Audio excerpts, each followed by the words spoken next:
अर्जुन, विवान और ज्याना तीनों एक साथ ही समर्थ के घर पहुंचे। अर्जुन का अंदाजा सही था।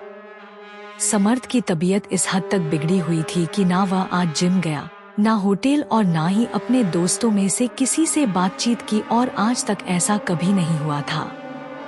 रिपोर्ट्स आने तक कुछ कह तो नहीं सकते, लेकिन शायद मिर्गी है। लता जी फिक्रमंदी के साथ कहते हुए तीनों दोस्तों को समर्थ के कमरे के दरवाजे तक छोड़ने आईं।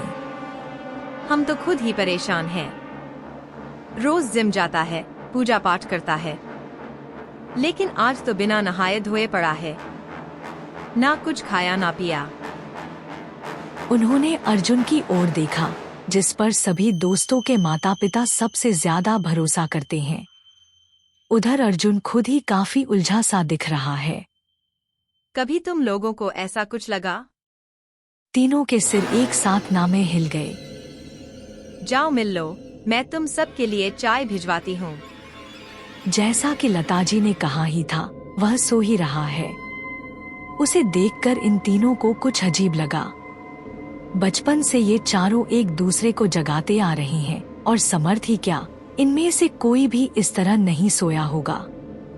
वह बिना तकिए के सीधा ही सो रहा है, लेकिन उसकी बाहें अपनी पूरी लंबाई तक बिल्कुल तनी हुई सीधी हैं, मानो समर्थ नहीं उसका मुर्दा हो।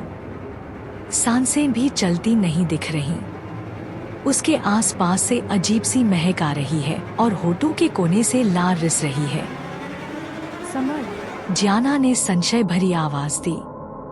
विवान ने उसे हिलाया तो उसने आंखें खोली, और बस पल भर के लिए इन तीनों ने देखा कि उसकी पुतलियां जरूरत से ज्यादा बड़ी और काली दिख रही थी। बस पल भर के लिए, मानो वह समर्थ ना होकर कोई और था। अभी डरा क्यों रहा है?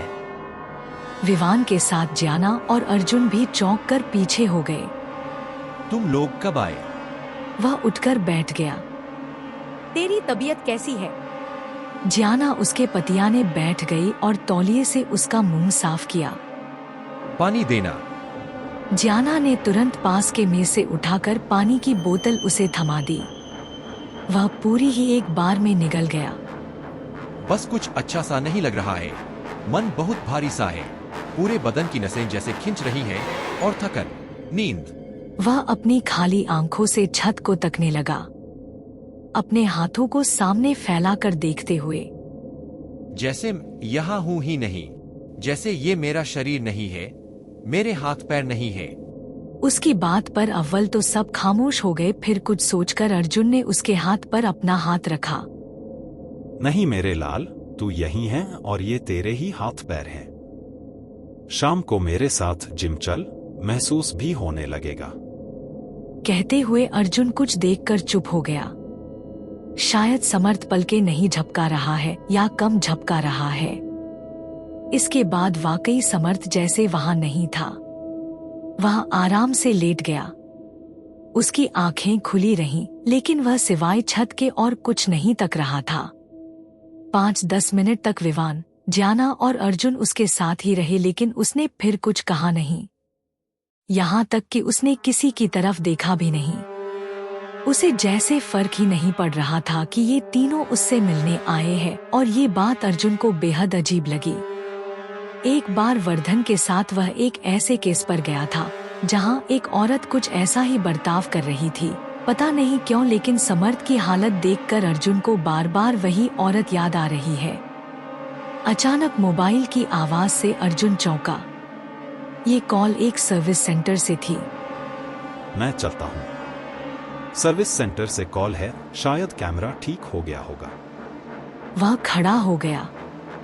विवान और ज्याना ने प्रश्नभाव से उसकी ओर देखा। अरे वह कल रात गिर गया था ना, ऑन नहीं हो रहा था तो सर्विस सेंटर दिया था। उसके पीछे ही ज्याना और विवान भी उठ गए। विवान समर्थ पर कुछ झुका। हमारे साथ थोड़ा बाहर चलेगा? कुछ खा पी कर आते हैं। समर्थ ने केवल एक बार चुपचाप उसकी ओर देखा और अपलक देखता ही रहा। कल होटल तो आ रहा है। विवान के लिए समर्थ को यूं पड़ा देखना बहुत मुश्किल है। वह दोस्तों में सबसे करीब समर्थ के ही है। देखता हूँ यार, मुझे कुछ ठीक नहीं लग रहा है। तुम लोग जाओ। विवान का मुंह कुछ कहने को खुला था, लेकिन जाना ने उसकी कलाई थाम ली। उसने इशारा किया कि इस वक्त उन्हें चलना ही चाहिए। शायद वह वाकई बात करने की हालत में नहीं है। विवान का मुंह कुछ कहने को फिर खुल रहा था, लेकिन जाना ने उसकी कलाई थाम ली।